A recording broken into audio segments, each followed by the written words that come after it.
Stretching. When you want to stretch to form in a tournament, you're not going to always have enough room to do your splits. You're not going to have your stretching machines and things like that. You might have a partner. A good way to stretch at tournaments is always partner stretching. It doesn't take very much space.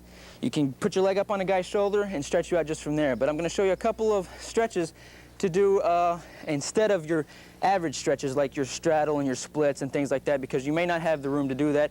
And as you can see, I'm on concrete. You may be on concrete and it's a little harder to go down in your splits on concrete because your feet tend to stick to the floor. One way to improvise doing the splits is to go out on your knees. Push your knees all the way apart as far as you can. Now you're going to stretch one leg at a time because there may be people sitting over here or over on the other side, whatever. Take one foot out and stick it out into your split all the way as far as you can and just rock back as far as you can. Try to keep your toes on the ground at this point. Stick it back, hold it for a few seconds, then come forward and do the same thing. Put your belt close to the ground, and again, keep your feet all the way on the ground.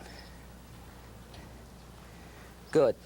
Now come up. Now you're going to do is keep your foot out, point your toes up in the air, make sure your knee is pointing in the air. You don't want to put any stress on your knee.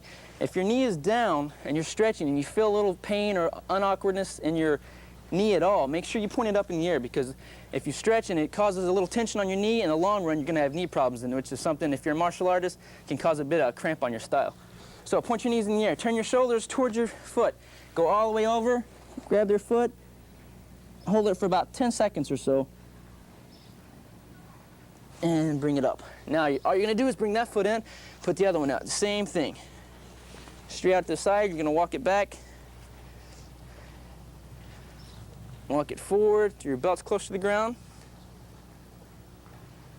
Good, point your toes up, and take your chest all the way over, and hold it there. Good, bring it together, keep your knees apart, put your toes together in the back, and then have a seat, just like so. What you just did is stretched your hamstrings, which is the most important muscle I would think to stretch, your groin muscle and your hamstrings.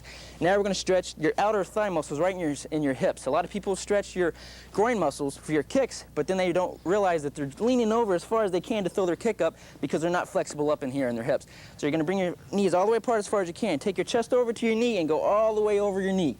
Same thing. Hold it for about 10 seconds, 10 to 15 seconds. You don't want to rush it. Good. Bring it up. Switch to the opposite side. Same thing.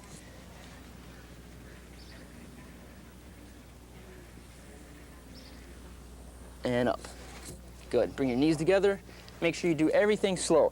Even if you come to a tournament and you're really late, still take your time. You still have to bow in. You still have to give your card to the person who's taking your cards, center scorekeeper, all that kind of stuff. So take your time in stretching, because it's better to get out there and be not as stretched out and throw a little lower kicks than it is to stretch really fast and pull something, because then you're going to be out for about 6 weeks or more and you're not going to be able to do anything.